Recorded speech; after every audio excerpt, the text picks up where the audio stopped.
We have the right to request an increase in pricing if the laws, regulations, force etc. majeure. But Not force majeure. No, Oh. that's something different. Force majeure is like an accident. Yeah, like things happen. But if like the rules change, like say prevailing the minimum wage goes up or the price of different flour laws goes up, or natural disaster. you know, if there's a that too. change. I was going to say that you put the thing in that says,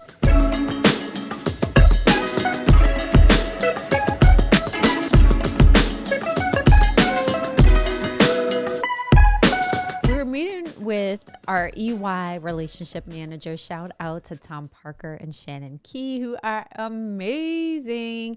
And the topic yesterday was financial analysis. They're trying to help us understand what's the right pricing mix for our products and services, because I don't know about you, it's a challenge. It's like a moving target for me to get the pricing right. And so they're using their accounting and financial acumen to parse through our numbers and figure out what's the best price for us to charge. And so got the team thinking about what's affordable. Do we think about affordability when we're bidding on new jobs? So when it comes to pricing, Cope, what's your approach at the soapbox? yeah, I'm really funny about price. And I have this weird thing that I think I'm just super price sensitive. It's just a weird thing. And affordability is a good term to use. And I think people confuse affordability with cheap. And something being cheap versus something being affordable, I think is two different things, because something could be affordable and it could be a good product or good service and you get good value out of it. Affordability, when I look at it, means it's priced right for that target audience. Mm-hmm. It's affordable for who you're targeting. So if I'm targeting people who buy, Honda Civics, mm-hmm. I don't think I can charge $78,000 for a Honda Civic, because that's not going to be affordable for them, because that's not the price range of what that vehicle delivers. Mm-hmm. Versus if it was some, I don't know, Mercedes or some type of Porsche or whatever, it's a different demographic who would buy that, and there's different expectations for that vehicle at that price point. So me, I went to the dictionary as well as to etymology online to look up and compare affordable to cheap. And affordable, it's defined as having a cost that is not too high. And the sub-definitions were accessible or popular, which I thought you want to make your products and services accessible to your target community. And if you have the right pricing, your products and services may be more popular. The etymology comes from the 1800s. In the early 1800s, affordable was considered something that could be spared. Okay. Right? So it wouldn't put you at an inconvenience. And then later in the 1800s, in 1853, this is that could be paid for. What's cheap? Cheap, the definition is charging or attainable at a low price. Don't you hate when you can't read your own handwriting? That's what happens when you take your show notes at 11:30 at night. Purchasable below the going price or the real value. And I put in parentheses, low in price that may be bought at small cost. But so it's below the real value. Right. And when you look at the etymology of it, it goes back to 1500s, Old English, the word ceap, C-E-A-P, which says traffic or a purchase, from the verb cepian, which is to trade, buy, or sell. So there is a distinct difference between what it means to be affordable and what it means to be cheap. Unless you run a dollar store business, if you're concerned about the value you offer your customers and or what? He said, unless you run a dollar store business. But actually, the dollar store too, I would be concerned about the price, because they're and the affordability of it, because they're buying those products at a certain rate. Well, what I was going to go ahead. What I was going to add is you want to think about the value, but you also want to think about reputation, right? Because if you get a reputation for being the low cost bidder, for being cheap, for being below the standard, I think that's a better definition. If you want for being below the standard, then that reputation will follow you. And if you're looking to grow, you can grow. You can get a lot of volume of business, but it might not be a certain quality of business. Right before getting on today's webinar, I was participating in a meeting with a local anchor institution, and the procurement officer said one of the things that they frown upon is suppliers, vendors, and contractors who give them rock bottom pricing, because they ultimately understand Oh yeah. that if the pricing isn't realistic, that poses a risk to the sustainability of their organization. If I go in and try to construct a project and it's undervalued, it's underpriced, then I'll probably use cheap materials. I'll probably use unqualified laborers, and the long-term prospects of that being a successful project are probably not there. So know that if you're looking at corporations or esteemed organizations, they may try to get a good low cost. Affordability might be an interest, but they don't want cheap. They're gonna turn their noses up You need if to, it's not realistic. you need to package that, put it in a sermon, and share it with a lot of these agencies that are out here when they submit these RFPs. And one of the lines that stands out in the RFP is we want the lowest. Was it the lowest responsive bidder? Yeah, I take those and I take them and I go right to the shredder. First of all, you summed it up. You're telling me you're requesting services, and then I'll hear when you mention that to them about, oh, you want the lowest and responsive bidder. Like, how do you expect to get something of quality, or how does somebody who competes, who's delivering a quality service, paying the right wage, using the proper materials, using whatever certified materials or documents or whatever other things that go along with it to make sure you deliver a quality service and product. And they say that they're looking out for the best interests of the taxpayers or the. Well, they don't say the best interest. They say they have a fiduciary responsibility to get the best price for the taxpayers. Right, but that's what they all often say. Having a fiduciary responsibility, and I'm sure if you did your Webster's thing in etymology of fiduciary responsibility, fiduciary, that goes back to the Latin word fidelis, which means trust. She didn't even have to look it up. She knew. So right. they assign trust with cost, but the two are not one and the same. So if you get an opportunity to negotiate, I'd encourage you to bring up, okay, you have a fiduciary responsibility, but look that up. But their responsibilities procure the service that will be completed at a fair price and provide good service. So you're not looking out for the best interests of the institution or the taxpayers or whatever you say when you say I just want the lowest responsive, because somebody goes rock bottom. And then you're not doing the due diligence to say, okay, wait a minute. Somebody bid the job way up here. A couple people bid it right here in the middle. And I had like 2 people right here at the bottom, but I'm going to take the one at the bottom. Clearly something is wrong. And maybe it's not, but I would have a conversation with that person to be like, can you explain to me how you're doing this like 20% below everybody else that bid the job? And I'm saying 20% below the people who are in the middle, right. Not even the highest bid.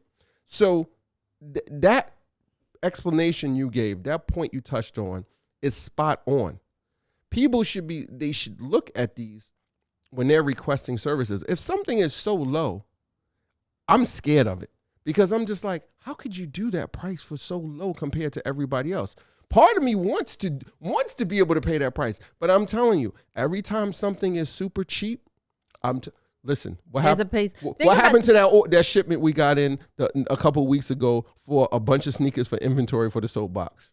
Rock bottom prices. I saw the price and I was like, fraud. Right. I was like, fraud. I said, listen, I know I know something is wrong here. Oh, there was good fakes too. This price is too low for what the market is doing right now for these different models of sneakers. I was like, it can't be. I said, but they had a return policy. I used credit protection, all that. I said, I'm going to roll the dice on these anyway. And this is the same guy talking about me wasting my time, right? You wasted your time. You placed the order. You wait for it to come in. Then you had to take it back to ship. We verified them all. The time. But we know we can't deal with that vendor anymore because their products are fake.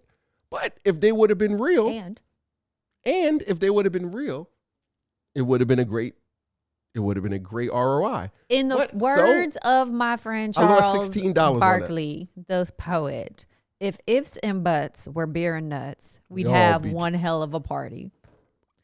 Listen, it was a gamble. That's all it was. I rolled the dice, and I lost $16 on it. That's it. We didn't count the time. And my time. True. So I know that some agencies, if you're looking to Maybe do government work, some I had to agencies, buy boxes. they'll throw out the bids if they're too low. They'll rank them and put them in value order. They use the scale. And if there's something that's too low, they'll throw them out. And if there's stuff that's too high, they'll throw them out. And then they'll focus on the median. Which makes sense. It can make sense. So, yeah. But again, lowest responsive bidder. Like, you're not doing any justice if you're just saying, I'm just going to take the person. But they say lowest responsive and responsible. Yeah, but you're still taking the lowest person. I'll give you an example. We recently bid on a project for a large state agency, and in the proposal, they wanted us to explain what the potential risk were, what potential risk they would have if they selected us as a vendor. They also wanted us to explain what it would. What the risk would be if they selected us? Yeah. I'm like, I might risk getting a few more gray hairs. That's about the risk. I'm like, the risk is that you get better service than what you get now. Right. But then they also went on to ask, if we have to replace you, how difficult will it be? I'm like, I'm a one-of-a-kind original. That'll be very hard. You tell me how hard it's going to be. I don't know. Like, I'm like, you got other people out there, but none of them are me. And let me tell you what I do. And so you may not have to verbalize that when you're dealing with customers. You may not be doing formal proposals, but keep that in mind and build that into your cost, because sometimes you might be walking into a situation, and Cope, we've seen this before, where we're not selected as the first choice. And then they call us back. They 6 go to 8 to months somebody later. else, and then they come back to us and say, well, the other people messed up. Can you do this for us? And you know my first thing and is, can you honor their price? No. Hell to the no. Because the first thing I say when that happens, it's 6 to 8 months later, they come back and be like, yeah, it didn't work out with the other firm we went with. Well, when it started in the beginning, first they tell us, oh, we're looking at you. We really want, this is the classic thing. We really want to work with you, but we have a price from somebody else, and their price is this. What's the best you could do? All right, so we go back and we tweak our number a little bit, because our number is our number. Mm-hmm. And like, we'd be like, this is our best number here, right? Then they'll come back to us and say, well, somebody else, and this is when they get super, like, they totally they totally disclose. Well, the other company offered to do the job for this. Can you match that price? I'm like, no. And then they go, okay, or they just go, like, they go dark and we don't hear anything. They just straight ghost us. Oh yeah, we had that happen. Right? And then, I don't know, 6, 8 months later, sometime a year later, and they'll pop up and they'll say, hey, we want to know if you're still interested in working this project. And we're like, of course. Like, what happened? When's it start? Or, what happened? And then they'll be like, oh, we started, like, we'll be under the impression that they pushed the start date, but we really know what happened. So we'll be like, oh yeah, so when's the start date? Oh, it's actually running now. We had selected another vendor, but it didn't work out. So when can you start immediately? Mm-hmm. And we're like, well, we still have to do a walkthrough, do whatever, due diligence, et cetera, et cetera. But the first thing we tell them, depending how long it's been, is we need to give you update pricing. So when you give someone a quote, if you're not doing already, and I hope you already are, but if you're not, always put an expiration date on your quote. Mm-hmm. Whatever it is, you're comfortable with for your industry. I'm not even going to say the industry standard, because you should be setting your standard, not the industry standard. But you should be aware what typically goes on in the industry, and you do what's best. You put it in there what's best for your business, whether it's 30 days, a week, couple months, whatever. So we'll give them new pricing, number one. And then they'll say, well, can you do it for the price that you quoted the first time? Oh, wow. Just got an email for a proposal. And they'll be like, oh, can you do it for the price you quoted the first time? I'm like, sir, ma'am, it's 6 months to a year later. Things change. No, I can't do it for the same price. So then, we end up repricing it. And then that's what I call the stupid. You have to pay the stupid tax. I wouldn't say stupid, but I will. I would just say the wrong choice tax, because your mindset was to go with something cheap versus something that was more value. Not more value. I'll take that, but that you didn't look at the whole picture. Some entities, depending on the type of business that, especially in security that we're performing a service for, we work with a wide range of clients. And there are some clients who typically just want to look at what the number is because they really don't value. They don't value what they don't value some of our team members and what we do. Yes. And then they want to pay the cheapest price, but then when stuff goes haywire, they're like, oh, blah, blah, blah. But I'm like, bro, you didn't want to pay for that. Remember? Tell the guard to get out in the boat. It's flooding. Tell them to stand in the rain. Like, it's all kind of stuff, right? And I'm like, but, you didn't want to pay for that, remember? You just wanted to pay. You was like, oh, we would ask them, do you want them to have certifications to do this, to be, fire guard or do this? And then they'll call and be like, oh, we got to shut down the fire alarm system for work and this, that, and the third. We need the guard to fill out the fire log sheets. No, you don't, because you didn't want that. You said, all I wanted was security, not fire. You didn't, and we said, listen, they could certified security and fire guards would cost you this. And they're like, well, cut that fire guard stuff off. I'm like, you sure? You might need it because in past situations, we've seen this happen at these type of projects that you're doing. Based on our valued experience, and that comes with a cost. They're like, nope, we don't need that. Okay, and then halfway through or somewhere through the project, well, now we need a fire guard. Well, that's going to cost more. And it's going to cost you more now than if you would have had it wrapped into the price back then, because now it's a quick add-on, and then the person who's there doesn't have it, so now we got to bring in a second person, and we can't discard the first person, so now you're bringing in a second person just to perform one duty when you could hire one person to perform both duties at its discounted rate to a certain degree, because it's a bundle package from the beginning when we scoped out the work. So you gave a great piece of advice in that wrong choice tax. Putting expiration dates on your quotes. I'd give you another piece of advice. Every job is not meant for every person. Every opportunity is not for every organization. You probably want to spend some quiet time thinking about what are the best opportunities for you to pursue, right? Because I know now I'm the flavor of the month. It's a great time to be a woman, to be Black in business, because procurement opportunities abound. But just because they're there doesn't mean that we have to go after them. So we have to think about, as a team, what makes sense? What do we have the necessary capital to do? What do we have the necessary people and personnel to accomplish? What is going to be the right even procurement process, right? So if it's going to be something that requires me writing proposals for 2 weeks and that takes me out of doing whatever else I have to do, that might not be the best use of my time. Please not. No, 2 weeks, please don't. And so I would encourage you to come up with a strategy of a go, no go decision when it comes to what business you will pursue. And you want to take the pricing into account. Is it going to be easy for you to figure out a price? Is it going to be hard? If it's going to be a challenge, then are there some resources that you can use to help you? I always encourage people to go to the PTAX, Procurement and Technical Assistance Centers. They can be of help, or the Small Business Development Centers. They can help you in estimating, and also to work with your accountant and financial advisors. They can also give you some insights if pricing your products and services can be a challenge. When it comes to affordability and pricing, I want you to think about some unforeseen expenses that might come your way and build a little bit of a reserve into your pricing. Taxes. We all know there are two things. Is different. You collect tax, not. No, there are different kinds of taxes. Okay, which tax are you talking about? I'm just saying taxes in general. Okay. I mean, so if it's sales tax, if it's income tax, we get charged stupid tax. Payroll tax? Payroll taxes or whatever. Make sure that you put in enough money in your numbers for taxes. Also, right, not the taxes you collect. That's different. That's sales tax. The taxes you get charged for your services, not when you like sales tax, things like that. If you use equipment, make sure you put money in repairs. So for repairs, also if in the event that you have to replace that equipment. So for example, we have armored cars. Our armored cars are paid for, but if something happens, we got to put one in the shop. We still need to have something on the road. The lifespan. Right. Keep money for contingencies. So if you have to buy extra supplies, if you have to front the money and then the client will reimburse you, make sure that you have that in advance so that you don't get stuck. That's a big one, especially if all of our people out there who are on, payment terms that are longer than 2 weeks, or even a week, longer than a week.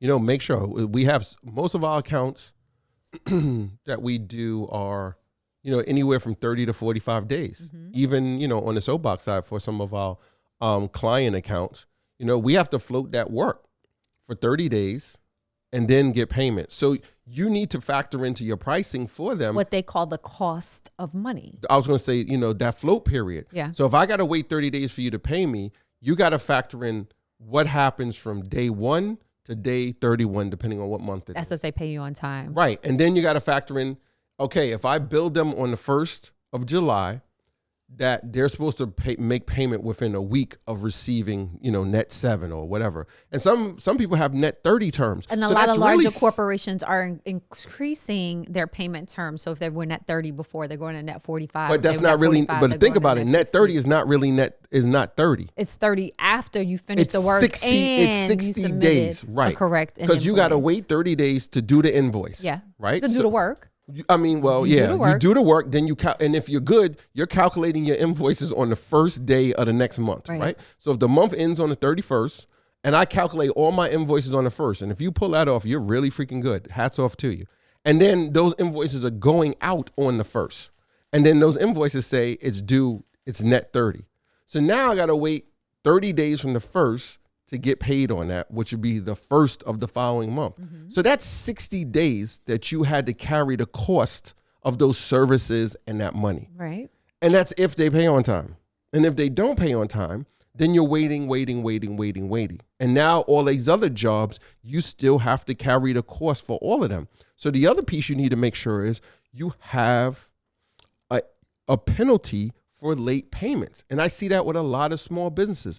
They don't have any type of payment penalty for something being after the terms. And it doesn't have to be anything outrageous. It just needs to be something that will take care of what you're going to incur waiting for that payment when they pass whatever the due date is. And at a minimum, even if they tell you no, ask. Ask. Because if you don't ask, you'll never get it. And if they say no, you need to go back and say, well, do your research ahead of time. So if they tell you no and they want to procure your services, you should do your due diligence about their service. I'd be like, well, wait a minute. I can't charge you a late fee if you pay me late, but I notice for your products and services, you charge your clients a late fee if they pay you late. Why is that? And you can also look at the firm's prospective client customers Dun & Bradstreet ratings to get an idea of whether or not they pay their bills on time. And listen, we've been there. We had a client tell us in the contract discussions, they was like, oh, don't worry, we always pay on time. You don't need to put a late fee in there. So we still kept the late fee, but they ended up negotiating the late fee down some. And we were like, okay, just make sure you pay on time. Yeah. And if you pay electronically, we were like, part of the deal was when we lowered the late fee, you got to pay us electronically. No checks, none of this. So the money is coming right away. They said, fine.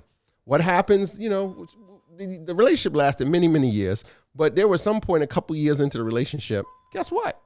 They were late. And then we joked them. Sent a note. Dear John, your invoices are overdue. Remember that time? Dear Joe. Laugh about it. Dear Joe, remember this? And then they're like, oh, yeah. We're like, remember you said when we were talking that you guys always pay on time? And they was like, we didn't pay. They took care of it. It was all good. We had a long-term relationship with them. Good. Still do. Great people. But you just have to put that in there because everybody you deal with is not going to be great people. Right. And some people, some places, businesses, people, they don't mean to do it on purpose. It's just sometimes things happen and you just want to have something, another tool in your toolbox to protect you and your business. Right. If you can negotiate, and you say you don't have a service, say that you have a product, negotiate upfront payments. See if you can get partial payments. Even for your services, you can do that. If you can get advances, and so you have something on the table to kind of hedge your bets before you provide your product or service. I talked about the cost of money. If you have to get a bank loan, if you have to use your credit cards, think about the interest and fees it will cost for you to get that business capital and include that in your pricing for your product.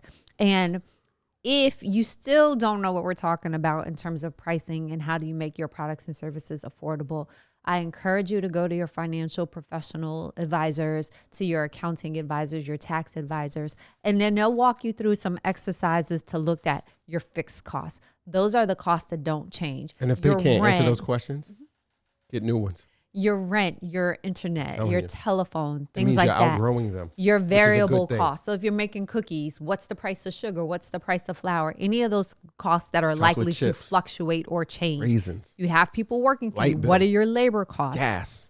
If you're not in a service business and you're in a product business, what are the costs of goods sold? Those are all things that you want to take into account when you're pricing. If you have a newer business, you may not have an idea, but you can look to see what some of the industry standards are. You can go to your local business library and get some ideas as to what those numbers should be, and then find a number that works for you.